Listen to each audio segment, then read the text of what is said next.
This episode is partially brought to you by the Humble Choice program. Did you know Humble Bundle has a great monthly subscription service that lets you get a ton of video games every single month? That's right, from plans range from $5 to $20 a month, you get a hold of a bunch of free games they have available to you. And you can use our code down in the description below to go and sign up. It would help our podcast and help you see what great games are available for you this month.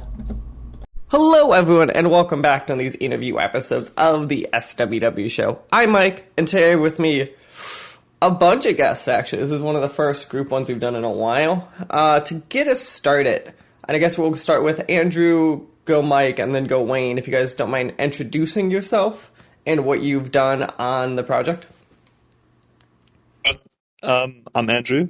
I've been working alongside Mike and Wayne on Godsbane for quite a while now.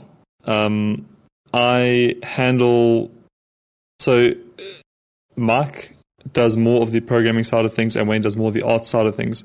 And I fit somewhere in between, where I would work more on the programming side of visuals, if that makes sense. There's no clearly defined role for the things I do, but it involves a lot of programming. It involves shaders, VFX, sounds, that kind of stuff. Hey, if you're done there, Andrew, I'm Mike. I do the systems and gameplay programming, so I'm mostly in charge of designing and implementing new units and spells for our game because it's a strategy game. I also do all the low-level networking programming, so if there's lag or latency issues, I'm the guy that usually gets yelled at. Yeah, that's me. Hey guys, I'm Wayne. I am the 3D artist and, well, just artist for the team. All the assets you see on screen, animations and characters and stuff, it's from my side. Nice. So this is kind of the team we're here talking with today about Godsbane. So if one of you guys don't mind, whoever feels the most confident this one, can someone give like your elevator or general pitch for what is Godsbane? Yeah. So we were big fans of the auto battler scene, games like Teamfight Tactics and Dota Underlords. One of the big pain points we found was we didn't really like the free-for-all 8 versus 8 mechanism, so we really wanted to focus on a 1v1 version of that. So in a nutshell, Godsbane is like a 1v1 Dota Underlords or Teamfight Tactics mixed in with card game elements. So you play your standard 1v1 auto battler combat, and then in between matches you collect almost like a collection of cards. There's a lot of inspiration from games like Hearthstone. We basically have a collectible card game progression system. So you collect new units and spells, and you go into a match with a deck that you've crafted, and you use that to battle other players.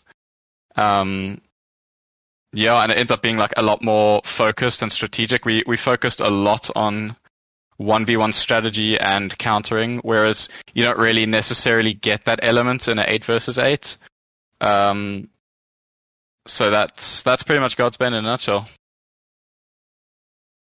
So it's interesting. So obviously this type of game, I would argue, at least in the way that we talk about it now, is relatively new, because obviously it came really to vogue. I think it was like 2019 or early 2020. I'm curious. Obviously, you kind of mentioned, and I'm assuming the team has similar sentiment of kind of this, not disdain, but like this unlike of the chaoticness of the 8v8 part of it. Did you guys think that was like a design flaw in the system, or is that more of a, like, you just wanted to see a different variation of like it being more this controlled type of chaos? It's a good question. Basically, I wouldn't call it a design flaw. Like Teamfight Tactics and Dota Underlords are incredibly good games on their own. It's just a different spin on it. Like Dota Underlords and Teamfight Tactics, the 8v8 scene is more about like spinning that lotto wheel and hoping you get good draws. Whereas we wanted that same mechanism of of auto battler combat, but we wanted it to be a much more controlled setting. I want to be able to determine, like, I want to go into a match knowing what pool of units I have available to me, and knowing that I can, like, successfully counter my opponents with what I have in my arsenal. So in summary, like, I wouldn't call the 8v8 design flawed. It's just what we've done is just a different spin on it. Yeah, just to add on to what Mark said there. Obviously, I fully agree with what he's saying. What you often find in these 8-player free-for-all games is you almost never know what you're going up against, and because you can't see what you're going up against, you can't make a plan for what's going on. Your entire plan involves around what's on your board and how you're going to make your combo the strongest. Of course, there are some advantages to their design, because if you win an 8-player free-for-all match, you feel amazing. Whereas if you win a 1v1, it's not as, I suppose, emotionally rewarding. And in the same sense, if you were to not win in an 8-player free-for-all, you don't feel that bad, because there were just that many opponents. So I would definitely say it's just a different take on the idea that we just haven't seen anyone do. And we found the ability to see what your opponent's units are and where they are placed really makes way for quite a few interesting strategies and movements and so on. One of the things that I think caught my eye immediately about this project, as you kind of mentioned, was this in between of it being some level of a deck builder. And obviously, I'd say, like, a lot of these games, like, have been straying away from, like, that kind of continual element of them, kind of like in between matches. I am curious, and this is going to obviously be a little bit harder discussion, is when you've been thinking about balance and, like, onboarding in a project like this, how did you guys kind of try to make sure that was still fair for, like, new players versus returning players or experienced players, since obviously being a smaller project, you only have so many pool of so many players at any given time to match people with? Yeah, look, so balance in projects like these is going to be an ongoing process. I don't think there's been a single company out there that's had a perfectly balanced game on day one. A lot of so you brought up the new player experience. We took a lot of inspiration from Hearthstone in this, where you generally have, so we actually have rarities for our units. We have common, rare, epic, legendary. And the legendary units are not necessarily stronger than the common units. They just have a much higher skill ceiling. So they're harder to play, but if you can pull it off right, they can technically do more damage than the common units, if that makes sense.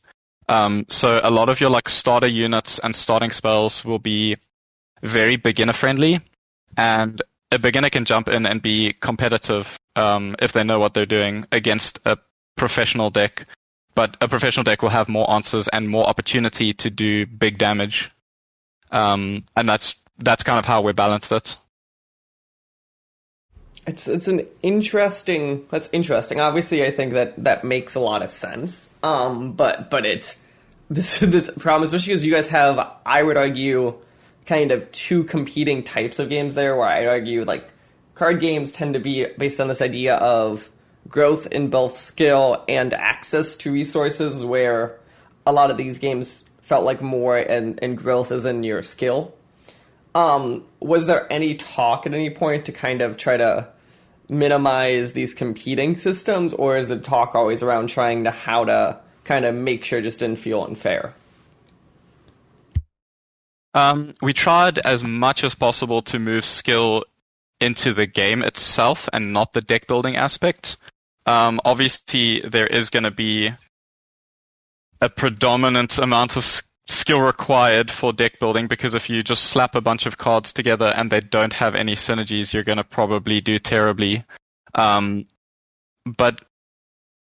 in the game's current state, most of the skill comes from in the battle itself and not the drafting. But I guess that depends on what degree you've done a bad job in the deck creation phase, if you know what I'm saying. Yeah, no, that makes. Yeah, you'll Go on. sorry. Yeah, no, go on, Andrew. You'll actually be surprised by how much of a swing you can create in a match through it, like a single move. I've had several matches where I feel like I'm just getting slapped around, and there's one or two extremely problematic units on my opponent's side, and then I realize, hey, if I just move this guy here and kill that guy first, I should just win. And you do that, and you completely destroy your opponents in that round. So I think we kind of have managed to follow that design while still preserving the idea of what we call drafts. I suppose in the talk we can call them decks because it's a bit more intuitive to deck builders. But yeah, we were still able to preserve the idea of if you have a cool idea for a draft, you can throw a whole bunch of units and powers together and suddenly you can have this combo. But at the same time, you can still make one or two moves in a match that could just swing the match in your favor, which was a pretty happy medium that we struck. Yeah, and if you take that according to like, if you compare that to like Hearthstone, if I have the best deck with all the legendaries and you're using the starter mage deck, there's probably a 5% chance that you're going to win. Whereas in Godsbane, a lot more of the skill is in the playing itself. So I could have like arguably the best deck in Godsbane, but if I play it badly, you have a really good chance of beating me. That's interesting how much the decks seem to have like a purposeful nature of like being the topper versus kind of like this integral part of the like the baseline of the game. I'm curious, kind of, as you guys obviously have done a lot of testing and experiencing this over time, has that always kind of been the case, or has that been like one of those flaws you guys had to like over time realize that was something you wanted to shift to? Well, we've so in the past we've definitely had cases where certain units or powers are completely busted. I do recall there was a day where there was a combo called the Heavy Gunner Adrenaline combo, where anyone that played that combination of cards would just dominate, and if you were not playing that, you would lose. But as we've tested over time and constantly adjusted the balance with all of our playtesters, we've reached a point where no one can really agree on what's the best deck. I do have a feeling that once the game's actually out, there probably will be some sort of meta that stabilizes. But between all the playtesters and the devs, we cannot agree on a singular powerful combo. Everyone has their own combos that they play, and everyone wins like 50% of the time. Which in a lot of ways, I would argue at least is like the goal of balance. At least like there's always like a hair better or a hair worse, but the broad goal should be is that like there shouldn't be a consensus of like Absolutely. This is the best, and you're like, okay, then why do the other decks? Like, definitely, yeah. We definitely want people to argue over what's the best, and we want people to say, "Hey, I found this super cool combo. Try it out." You know, you almost want players to be excited over this like cool new combo that they thought of, and they just want to get home from work and just try it out in a couple games of Godsbane just to see how it goes. We do still have this like predominant fear that once the game goes out, there is some combo that we just didn't think about, and that no one in the playtesting group thought about, that's just going to completely own. And if that happens, then obviously we're just going to be like really fast on the balancing. Perfect. Yeah, no, that makes a lot of kind of sense there. I'm curious, I want to talk about actually the style of this game for a while. One of the things, obviously, like, when we think of, like, card games and these digital battlers is to, like, get people in. There's a look that enough to ask to draw attention. I was kind of curious, as you guys were kind of broadly designing what this game looks like, how did you kind of go through, like, how did you kind of end up on what it ended up looking like? Was there this, like, kind of, like, fighting art styles for a while? Was it just very quickly, because this reminds me of, like, a lot of these games have, like, a broad look to them, but this one definitely has some, like, unique characteristics kind of within that look. Thanks. So I do actually have a pretty funny story around that. When we were first making the game, it had a very generic kind of feel to it. And then I kept whining about it, saying that like we need a seed for the game, because I recall I watched a talk from the Hearthstone devs on how they settled on their art style, and they spoke about how they found the seed of the game to be the typical Warcraft tavern, where you walk into the tavern and there's people playing card games. And everything that they designed from that point on, they kept in mind that you're in a tavern, this is a physical game, this box opens and there are cards in there. So I kind of wanted us to find something like that. And our original idea that we settled on was, hey, we should make this like a storybook. And then there's like this book that opens and there are all these like fantasy characters on it, and everyone's made of paper and they run along the book, and down the middle of the book in the crease between the pages is a river that runs down and it just splashes on the floor. And we tried that out and it completely failed. And we thought, no, hang on, this looks horrendous. And then I think after like lots of iterating, someone, it may have been Mark or Wayne, looked at Warhammer, and they were like, hey, why don't we just, put the game on a table, have some like trees and stuff around it, and all the units are like figurines standing on pedestals, and why don't we kind of go there? And then we iterated on that over and over until we settled on cleaning things up and making it more of like a big digital table that the game's played on, but we still preserved the pedestals that the units stand on as though they were like these models that like someone's collecting, and you have like a big box of your collections.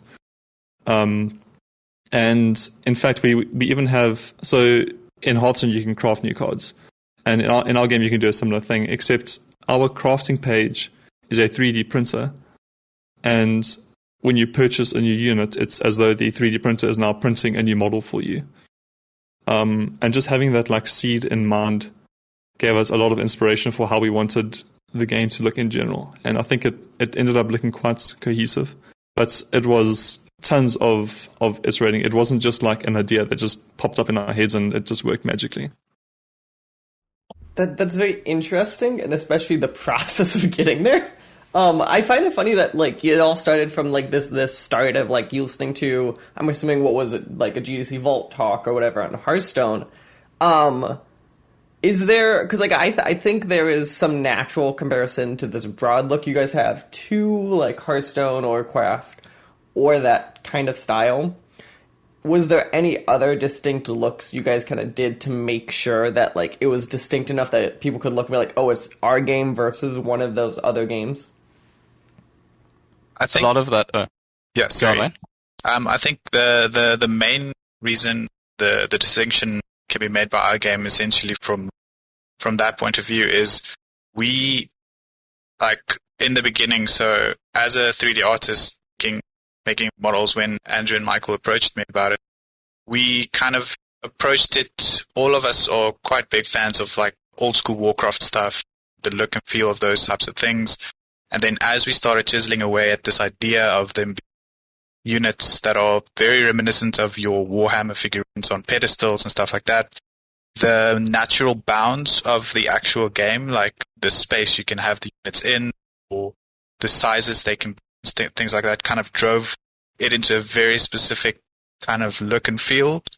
And we iterated in a bunch of different shaders, and Andrew wrote way too many shaders for what should have been done. But at the end of it, we iterated and came out with a combination that is a very, very perfect soft median between all the styles we kind of flicked through as we went. The team has quite a high pace, so we had the kind of gratuity of being able to run through these styles pretty quickly and kind of chisel away at it and refining it more and more and more.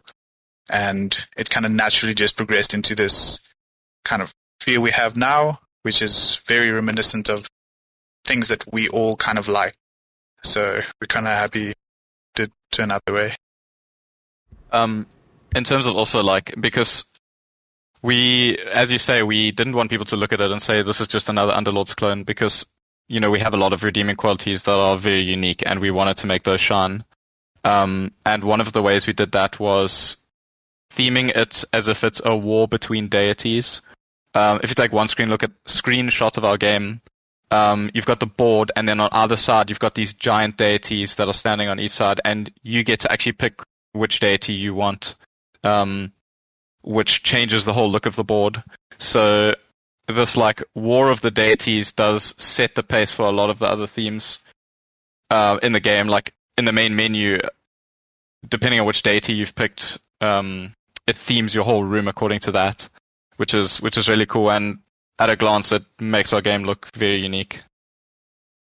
Yeah, no, that definitely helps a lot, seeing these kind of towering things in the corner. Yeah. The one general complaint I would have is, and this is a picky me thing, is I would have done them vertically versus the horizontal, it looks like that you guys are doing for the boards. But that's just to me of like looking at it. But again, from this point of view, from the type of game, it makes a lot of sense too, kind of how you did it. So I'm kind of curious, as we're getting towards the tail end of talking about the game, is if let's to kind of start closing this off, is if we go around, starting with Andrew again, going Mike, then Wayne, talking about either like your favorite strategy when you play the game, or like something to you that you always try to do when you're facing each other. So I do have a few favorite strategies that I've constantly been using against Mike and Wayne. It works like 50% of the time. I've always been a fan of big combos, like essentially just like any sort of draft where it's all or nothing. You know, you either do 1 billion damage or you do 0, and it all fizzles out, and you just lose in a spectacular fashion. So what I often go for is there's a unit called the Lightsmith, where he can throw his hammer, and the hammer deals a percentage of his attack damage. Then on him, I have a power called Death Eater, where whenever an ally dies, he gains extra attack damage. And then I essentially just combo that with a bunch of allies that can just summon a whole bunch of additional allies that just cause deaths to happen all over the place. And typically a Lightsmith hammer would maybe deal like 200 damage. And with my combo, there are times where I've seen it do like, I think 2,500 damage in a single throw, and it just completely wipes the opposing board if it actually lands, which is super fun. But I mean, there are also times where I'm playing against my opponent and they just kill my Lightsmith right in the beginning, and then I just sit there like, oh, I guess I've just lost. That's interesting. So yeah. So it's a really fun thing to play. That feels like something if I ever faced you, I would just purposely like make a point of just trying to knock it out immediately. Absolutely, and I would do everything I can to just hide him in a corner and just beg for you to just leave him alone. Perfect. Mike, what stands out to you? I tend to go for a lot more boring combos. I prefer playing safe. We've got the concept of tank DPS and support units in the game. I tend to fill my deck with around 4 tanks and 1 very big DPS. And I surround the DPS with these 4 tanks so that he can't die. And then I just pump that 1 DPS to do tons of damage. And generally I can outlast my opponent because it takes him ages to kill the 4 tanks while my 1 DPS is just absolutely destroying their front line. That's probably not as satisfying to play as Andrew's hammer build, but boring. But I prefer playing the safer builds. Perfect. And then mine. So I've always veered more towards the supporty type roles in games and stuff. So I would tend to play supports in League of Legends and stuff like that. So the builds that I do is my draft usually has 2 to 3 healers in it, like just 2 very hard hitters. And it hasn't been as successful as I've wanted, probably because I'm not the best at the game as well, but I've tried to craft this perfect balance of just keeping my damage guys up whilst just healing everything. Sometimes I'm very successful and it's a runaway, but most of the times they just get my damage down and I'm just sitting with healers. So it still has some work needs to go into it. On that note, just to elaborate a little bit, Wayne mentioned like decks not being as successful. One like important aspect of deck building in our game is we've kind of crafted this rock, paper, scissors analogy where like games like Warcraft have really complicated damage and armor types where they'll have like pierce damage, light damage and then heavy armor, medium armor, and you end up having this massive damage table, which is very hard to understand. And we really didn't like that, so we literally just have 3 types of damage, which is pierce, blunt, and magic. And every unit is weak to either pierce, blunt, or magic damage, which means they'll take extra damage from it. And you kind of have to balance your deck around having enough of each damage type while having a good spread of weaknesses, so you're not super prone to one damage type. And it kind of like gives a nice combo with deck building where you have to make all of your units synergize while still keeping damage types in mind. That makes sense. So one of the reasons I was asking all of this too about like your general kind of each of your favorite things is, at any point did you guys look at like the strategies you use internally and then like have to be like, okay, now the strategy is either too dominant or we can't internally figure out how to scrap it? Like, I'm kind of curious from a testing point of view, did you ever like kind of like dig that extra layer of like, why are we favoriting these strategies, or did it tend to never be as much of a problem maybe in this broad balance? Most of the problems come in so generally we try to keep the balancing from one perspective so that we don't get varying data from other people. So generally I do the balancing changes. And occasionally, like, so for example, Andrew found this like Lightsmith combo deck, and it's from a player's point of view, Andrew's obviously vouching for it because he's having a lot of fun and he's doing a lot of damage and he's winning matches. But now you got to balance that with is this actually too strong? And that takes a hell of a lot of time to actually take a deep dive into a combo and figure out if it's actually imbalanced or not. And if it is imbalanced, the other question is, why is it imbalanced? Because the initial reaction is just to, reduce the numbers, but often that's not the reason why it's imbalanced. It could just be a fundamental problem with a combination of units and powers. Like, this combination is just too strong, full stop, no matter how much you change the numbers. And that's a very fine balancing act that thankfully we've managed to navigate pretty well. Occasionally you have to completely rework a unit because it's just unbalanced. Like, I don't want to say unbalanceable, but it's just way too complicated to fit into what we have. But a lot of those problems were very early on in development. As we go on, we get those less and less because we know the scope of the game very well, and we know what kind of things work and what kind of things don't. That definitely gets easier over time. No, that makes a lot of sense. So as we are talking about Godsbane, it comes out, let's just say, in mere days. At this point, really, it's mere hours. I'm curious from your guys' point of view, what can people, let's start with, expect at launch, and then what can they expect a couple months down the road? Is there plans for more content? Is it just bug fixes? Kind of like, what is it, if you guys, as you guys have talked about it, like, what is kind of the going forward plan? Yeah, so we've got a pretty good plan for launch, obviously. I mean, it's in a few days' time, so we're not going to be cramming features in there. But we've got a pretty rich roadmap that we've drawn up, spanning the next year and a half. Obviously we're going to be releasing content quite regularly because in a 1 versus 1 competitive game, as soon as you stop releasing content, it's going to dry up very quickly. So we'll be releasing content quite regularly, as well as working on new systems. A lot of our plans revolve around new game modes. So we're really interested in doing stuff like a 2v2 game mode and an arena sort of mode inspired by Hearthstone's arena. We have a lot of plans for alternate game modes. And then just from a customization point of view, we have a lot of cosmetic plans that we want to bring in post-launch. Perfect. I want to say thank you, all three of you, taking time out of, I want to say pretty late for you guys, to talk about the game. The game, as we've been saying, is Godsbane. It is going to be available on Steam. Just Steam, right? Am I crazy? Did I miss anyone else that's available? Just Steam, yeah. Okay. I have to make sure, because there's too many stores floating around. I'm always like, I only see it on Steam. Yeah, the game is Godsbane. Like always, as I will remind everyone, even if you don't want to buy the game or look at it, wishlist it. It'll help them algorithmically. Steam is fun, backend, all of that. Before I let you guys go, is there anything else that you think people need to know about the game or your closing pitch for the experience? Just to add on, the game releases this Friday, so if you are going to wishlist ASAP.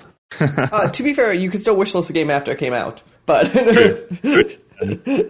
never doubt your free wishlist after the fact. That still help you on those charts. Absolutely. Yeah, but just in a closing remark, we really do believe like Godsbane offers a completely new experience to the auto battler scene. There's been a lot of auto battlers just cloning the usual 8v8, but we really think this formula works. It's a lot of fun. Give it a try. You won't regret it. Perfect. Well, guys, thank you again for taking time out of your day, and enjoy the rest of this lovely Tuesday. Thanks, Mark. You too. Thanks, Mark. Thanks, man. This podcast was a production of the SWW Show. To learn more, go to theswwshow.com. Remember, you can follow the show on Twitter at the SWW Show. You can follow me at Mikey_Maroney. You can follow AJ at LowSeaBoar. Remember, new episodes premiere on Friday, 9 a.m. Central Time on anchor.fm/SWW and podcast services around the globe.